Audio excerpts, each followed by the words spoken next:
Aujourd'hui, on parle de stéréotypes qui vous concernent, vous qui voulez mener votre reconquête amoureuse, vous qui voulez réussir votre reconquête amoureuse. Ouh là là, il y a plein d'idées qui circulent autour de vous, il y a plein de jugements. On met les trois principales en relief et ça commence juste après le générique.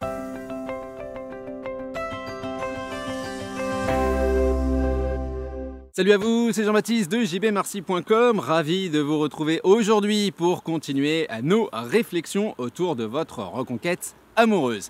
Cette semaine, on s'intéresse à trois stéréotypes, trois idées reçues autour des gens comme vous, des gens qui veulent réussir leur reconquête amoureuse. Ces stéréotypes, on comprend le lieu de leur naissance. Au moment de vivre une rupture amoureuse, étant dans un état de détresse absolue et vivant un traumatisme, qu'est-ce qu'on fait? Premier réflexe, se tourner vers notre environnement. Notre environnement, ce sont donc les gens qui sont proches de nous, les gens qui sont un peu plus éloignés, que ce soit en ligne, que ce soit des professionnels du bien-être, de la santé, voilà, de l'évolution personnelle. Et ces gens-là vont nous donner des conseils qui vont être teintés de jugement. Le souci de ces jugements, c'est que, ils ne sont pas forcément extrêmement creusés, extrêmement pointus. Et le deuxième, c'est qu'ils vont être excessivement subjectifs, vous poussant à voir votre reconquête amoureuse, votre ex et puis surtout vous-même de façon un petit peu défaillante, j'ai envie de dire, parce que bien souvent on entend quand même des choses qui sont complètement à côté de la plaque et ça peut vous faire du tort, j'ai envie de dire, ça peut même vous faire du mal.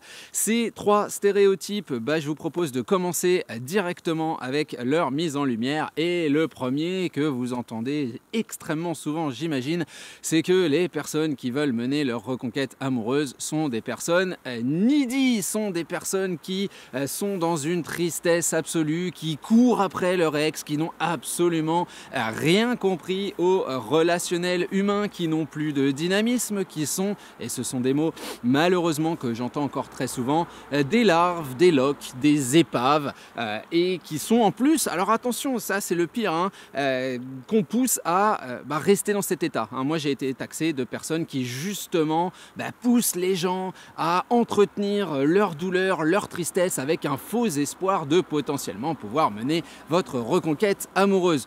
Bon, c'est à partir du moment où on s'inscrit sur YouTube et où on commence à parler un petit peu librement, qu'il va y avoir pas mal de choses, dont finalement des jugements. Ça laisse quand même prêter à sourire quand on sait que la plupart des conseils en termes de reconquête amoureuse, alors là pour le coup pas nécessairement sur ma chaîne, mais absolument partout, c'est quand même l'idée de focus personnel, c'est l'idée de travail sur soi, c'est l'idée de reconstruction, c'est l'idée d'aller trouver des sources de motivation au quotidien pour justement se refaire une santé, se retaper. Si on va un petit peu plus loin, et là par contre je parle plus de mes contenus, parce que c'est quand même ce que je connais le mieux, pour créer un espèce de contraste, une dynamique qui va être basée sur le sourire, sur le mouvement, la connivence, le partage. On est quand même bien loin de la personne qui se traîne par terre, accrochée aux deux jambes de son ex en lui suppliant d'accepter le petit rocher suchard qu'on lui a acheté et qui est un symbole de mon amour éternel, très clairement. Alors attention, évidemment, cette idée de douleur, cette idée de tristesse, elle est présente, je veux dire très clairement. Vous avez vécu une rupture amoureuse est un traumatisme. Maintenant, ce que je voulais mettre en lumière dans cette partie-là, c'est que aussi, alors j'allais dire marrant, c'est pas marrant, mais aussi étonnant, je sais pas non plus si c'est étonnant, mais il y a quand même une comparaison à faire à ce niveau-là, c'est que cette idée d'être dans une douleur absolue, elle n'est pas critiquer si on s'adresse à un autre domaine de votre vie. Si vous perdez votre boulot, si vous avez un accident grave de voiture, si, je sais pas, il y a eu un décès, si, voilà, quelque chose de très grave, là, tout à coup, on va pas se dire « Oh là là, mon Dieu, il n'est pas en conscience, il évolue pas, il n'est pas dynamique. » Si, je sais pas, on a une jambe qui a été complètement écrasée et qu'on essaye, on aimerait pouvoir réapprendre à marcher et pour refaire de l'athlétisme un petit peu plus tard. Pourtant, vous a peut-être dit que c'était impossible. Là, tout à coup, autour de vous, on va pas se dire « Oh là là, mon Dieu, cette personne-là, elle est dans cette douleur, elle est dans cette tristesse, il s'accroche à une image de... etc. etc. » Pourquoi? Parce que tout à coup, on n'est pas dans cette idée du relationnel amoureux qui est extrêmement minimisée dans notre société, où là, par contre, si c'est la personne que vous aimez toujours, peut-être la mère de vos enfants, le père de vos enfants, qui vous fait perdre une maison, qui vous fait perdre une famille, qui est un bouleversement absolu, là franchement, faut arrêter de déconner, hein, c'est bon, hein, sors-toi les doigts du cul, arrête de manger ta glace au chocolat sur ton canapé. On parle quand même de quelque chose d'excessivement violent, d'excessivement difficile. Donc oui, qu'au début de ce genre d'occurrence, on soit effectivement dans la douleur, dans la tristesse et dans la contemplation du fait que notre vie s'écroule, je trouve ça normal. Par contre, pour moi, finalement, ça n'a rien à voir avec la rupture amoureuse en tant que telle, c'est plutôt un traumatisme et un bouleversement de notre vie. Maintenant, ce qui me fait aussi bien sourire, parce que j'ai encore vu ce commentaire sur ma dernière vidéo, où on disait « Oh là là, mon Dieu, ça fait pitié de voir autant d'hommes », parce qu'en plus, si t'es un homme et que t'es en reconquête amoureuse, alors là, oh là là, t'es plus rien, là, t'es même plus une larve, t'es en dessous. C'est quoi le stade du dessous? Je sais pas trop. T'existes pas, tu vois, t'es un ectoplasme, mon gars. Donc c'est bien immonde. Donc on voit cette idée de ah, vous êtes needy, machin, etc. Et ce qui me fait bien rire, moi, c'est que quand on regarde les préceptes qui sont mis en relief ici, moi je connais des profils, et tout un tas d'ailleurs, je parle pas d'une ou deux personnes, qui finalement, à bien regarder dans leur environnement, sont les personnes les plus dynamiques qui existent. Pourquoi? Parce qu'ils utilisent le système crise, notamment avec leur ex, mais aussi dans le domaine professionnel, avec leurs amis, etc. Ce qui leur donne une prestance assez incroyable en termes de communication, on va pas se mentir. Et en plus, ils ont leurs agendas bookés, on est tout le temps en train de créer du mouvement, d'aller à gauche, d'aller à droite, et puis les gens tout autour d'eux remarquent leur changement, leur évolution. Oh mon Dieu, tu rayonnes, tu resplendis, sont des choses qu'on entend beaucoup. Mettre ça, accoler l'idée d'être needy à côté de ça, sachant qu'en plus il y a le principe de satellisation qui est le fait de se focaliser sur soi avant de se focaliser sur son ex, ça en fait de ce préjugé quelque chose de complètement subjectif et qui finalement ne devrait pas intervenir dans votre système de réflexion au moment de continuer à mettre en place tout ce dont on a besoin pour mener votre reconquête amoureuse. La deuxième idée qui est très très très développée dans notre environnement, c'est qu'une personne qui veut mener sa reconquête amoureuse est complètement bloquée dans le passé. Voilà, elle a vécu quelque chose qui était beau et là aujourd'hui elle veut pas en sortir, elle veut pas faire preuve de réalisme, elle est ultra et hyper nostalgique et ça donne des conseils qui sont autour de vous comme quoi vous devriez passer à autre chose, vous devriez accepter, lâcher prise, etc., etc. Personnellement, moi, l'idée de lâcher prise et de mener une reconquête amoureuse, c'est pas du tout de choses qui sont en opposition, très clairement. Oui, il y a cette nécessité de compréhension et qui est pas évidente au moment d'une rupture amoureuse et qui va se faire à rapidité variable selon qui vous êtes et selon l'histoire que vous avez vécue. Il y a cette nécessité donc de comprendre que votre histoire est morte et enterrée, qu'il y a une petite croix dessus avec la date du début, la date de fin, une gerbe de fleurs et malheureusement il faut continuer à avancer, continuer à reconstruire un quotidien sans l'autre avec cette idée de continuer à travailler sur soi, de non pas devenir la personne qu'on aurait aimé que vous soyez au moment de la rupture ou celle que non plus que vous étiez au moment de la rencontre, mais quand même quelqu'un qui s'emplit de nouvelles émotions, de nouvelles expériences qui sont excessivement présentes. Maintenant, le principe nostalgique, c'est quelque chose qui est encore une fois commun à tout le monde. Je veux dire, qui au moment de sa rupture ne s'est pas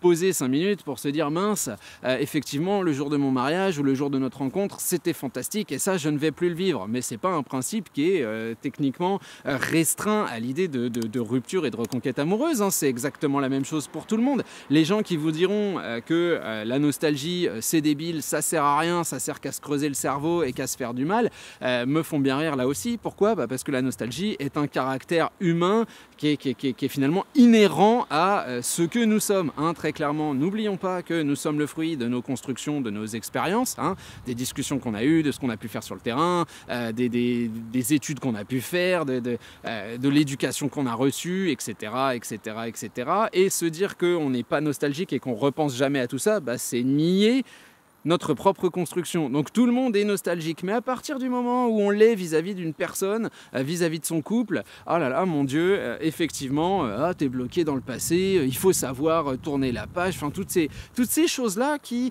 finalement montrent que la personne qui vous juge, c'est elle qui n'a pas compris que on n'est pas bloqué dans le passé. On se base là-dessus parce que c'est ça qui nous permet d'affiner et de savoir que face à nous, on a la personne qu'on aime et de construire un système de réponse à cette nouvelle situation qui est certes est difficile et violente.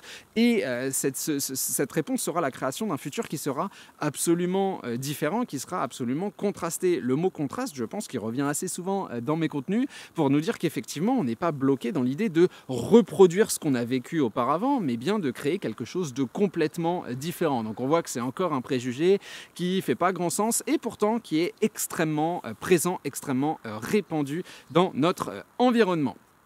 Je suis désolé, point de vue lumière, ici le soleil tourne tellement vite que quand j'ai commencé à filmer, il était caché derrière la maison et là je l'ai en plein visage, donc on verra au niveau du rendu.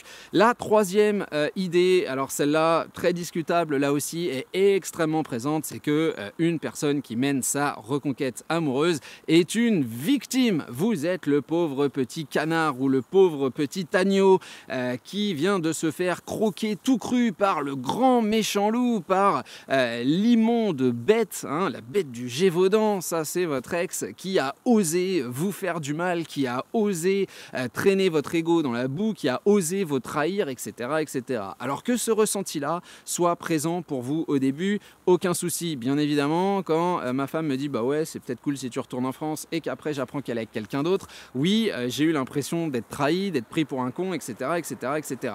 Mais cette logique-là, extrêmement diffusée dans notre environnement, est quand même à contrecarrer. D'abord, soyons aussi réalistes sur sa présence dans notre environnement, cette idée-là. Aujourd'hui, on est dans la catégorisation absolue, une catégorisation qui entraîne une diabolisation entre guillemets de l'autre camp, et on le voit absolument partout, on le voit absolument tout le temps. Pour citer que 2 ou 3 exemples, il y a eu la période de Covid avec les gens vaccinés contre et non vaccinés qui étaient des anti-vax tout à coup, avec le flot d'insultes et de choses qu'on se balançait les uns les autres au visage. Donc là aussi on a trouvé 2 camps, on leur a donné un petit nom, on leur a donné des fourches et on leur a dit vas-y fight, hop, octogone, bam, coup de genou, ça c'est le coup de plutôt. Enfin, tu vois l'idée, quoi, tapez-vous dessus, machin, etc. Comme ça vous évitera de vous focaliser sur d'autres choses. En même temps, on a aussi le développement, alors je sais pas, woke, féminisme, je sais même plus où me placer, parce qu'à un moment, je prends de la distance, ça m'énerve ce genre de choses, mais où on voit que là, c'est la guerre homme-femme, quoi. Ça y est, maintenant, il faut faire attention à tout ce qu'on dit, même quand tu t'adresses à quelqu'un, il faut trouver le bon pronom, le machin, le truc, le bidule, parce que sinon, t'es excluant, t'as peu le droit de juste être un être humain et de dire bonjour monsieur, bonjour machin, madame, et de rien avoir à secouer de qui, comment, ou de sa sexualité, c'est juste hyper agaçant. Et c'est pareil, aujourd'hui on est dans un truc qui est pratiquement une guerre liée à ces imageries, à ces catégorisations sexuelles, catégorisation, et encore une fois ça donne de la diabolisation. Et j'ai peut-être dit quelque chose là à l'instant qui fait que j'ai des cornes et la queue fourchue qui commence à me pousser, j'en sais rien du tout, parce que j'essaye de pas trop faire attention à ce genre de choses, mais on est quand même obligé, parce que sinon on est une personne qui juge, donc on sent cette pression qui est extrêmement présente. Et puis la dernière, c'est la plus connue, c'est les catégorisations autour de l'idée de religion, de couleur de peau, etc., etc. On sait aussi que les amalgames sont très fréquents, très présents, les idées reçues, les imageries, et là aussi il y a les bons, il y a les mauvais, il y a ceux qui sont au milieu et qui essayent d'aider tout le monde et puis qui le font pas forcément de la bonne façon et qui se font juger par d'autres qui veulent aider mais qui le font d'une façon différente. Enfin bref, tout un bordel incroyable, et on vit là-dedans. Et ces personnes-là qui sont impliqués dans ces choses-là, dans ces systèmes de pensée, dans ces idées, c'est eux qui vont vous donner des conseils. Et c'est eux qui vont vous dire que effectivement votre ex est ignoble, votre ex est horrible, et puis vous allez en trouver d'autres, parce que des poissons dans l'océan, il y en a plein, machin, etc. Il y en a de moins en moins au passage, mais il y en a quand même plein, tu vas retrouver, tu méritais mieux. Toutes ces idées-là qui sont finalement quelque chose qui vont vous pousser, vous, à voir votre ex d'une façon qui n'est pas forcément objective. Personnellement, comme je vous le disais, quand j'ai vécu ma rupture rupture amoureuse, évidemment que ma compagne, à la fois je l'aimais toujours et puis à la fois je la détestais. Comment a-t-elle pu me faire ça? C'est ignoble, c'est dégueulasse. Et je lui ai quand même dit des mots d'oiseaux très exotiques. La première fois où j'ai vraiment compris qu'elle s'était barrée avec lui, très clairement. Et puis aujourd'hui, si je suis là, c'est quand même qu'il y a une relativisation et le fait de se dire que quand on se met dans les chaussures de l'autre, la vision des choses est extrêmement différente. Il y a quand même un véritable débat autour de la rupture amoureuse quand on se place donc du côté de votre ex, qui est que est-ce que moi je dois renier et abandonner mon propre bonheur au profit d'une potentielle amélioration future? Je ne suis plus heureux ou heureuse avec toi aujourd'hui. Est-ce que je dois m'asseoir sur cette idée de pouvoir l'être, enfin de l'être actuellement, vis-à-vis de l'idée qu'on va aller voir quelqu'un professionnel, tu me promets que, on va faire des efforts, mais à l'heure actuelle je ressens plus d'amour, est-ce que je dois rester avec toi? Ça c'est une vraie question. La réponse est bien souvent non. C'est égoïste, bien sûr. Encore une fois, dans quelle société vit-on? Dans une société où le résultat doit être immédiat, il doit être incroyable, il doit être présent et en plus, notre, encore une fois, environnement est là pour nous dire ces choses-là, nous nourrir de ces choses-là. La quête de l'être humain, c'est quand même la quête de son bonheur personnel. Donc se dire que je vais complètement renier ça, laisser de côté au profit d'une possibilité future, moi je pense que c'est un petit peu utopique. En tout cas, vous voyez que dans toutes ces idées qui sont diffusées, pour résumer, vous n'avez pas de fierté, il n'y a plus aucun mouvement en vous, vous ne comprenez rien, vous êtes totalement à côté de la plaque, bref, vous êtes un mollusque quoi. Et encore une fois, ce qui est extrêmement intéressant, dirons-nous, parce que en mettant en place les idées qui sont mises dans les contenus, vous êtes absolument tout le contraire de ça, mais on a toujours l'étiquette quoi. Je trouvais ça vachement intéressant de mettre ça en relief et surtout pour vous pousser à être relativement hermétique vis-à-vis de tous ces jugements qui sont passés, qui sont mis en relief dans votre environnement, que ce soit vos amis proches, que ce soit votre famille, que ce soit... Parce qu'en plus, le problème, c'est que si vous allez j'ai envie de dire, si vous accordez de l'importance à tous ces jugements-là, malheureusement, vous pouvez potentiellement aussi donner la légitimité à ces personnes-là d'intervenir en votre nom. Vos parents, vos amis, un professionnel qui va appeler votre ex parce qu'il faut régler cette situation, parce qu'il ou elle a été comme ci ou comme ça, et puis qui vont le ou la charger dans un conflit. On va lui dire qu'il a tort ou qu'elle a tort et que c'est pas bien ce qu'il a fait. Et on se dit ça va régler la situation, il va revenir en s'excusant. Et finalement, c'est qui n'a pas compris ce qu'est une reconquête amoureuse? C'est la vraie question à laquelle je vous laisse réfléchir. Comme d'habitude, vous n'hésitez pas, le like, l'abonnement, la petite cloche pour recevoir les notifications dès que les vidéos sortent. Et vous savez que vous pouvez aussi rejoindre le programme VIP, une vidéo par jour qui sort donc sur un canal spécialisé. Enfin, c'est la même chaîne, vous les voyez d'ailleurs, ces vidéos. Vous voyez les titres, vous ne pouvez pas les lire, c'est normal, il faut s'abonner. Et vous pourrez partager directement avec moi, voire même influencer la programmation en me donnant vos idées, vos situations que vous vivez et que vous aimeriez que je traite à l'antenne. Voilà, on se retrouve la semaine prochaine pour un prochain contenu et d'ici là, j'espère que tout comme moi, vous allez enfin pouvoir, enfin moi en tout cas, enfin profiter un petit peu du soleil. Salut à vous!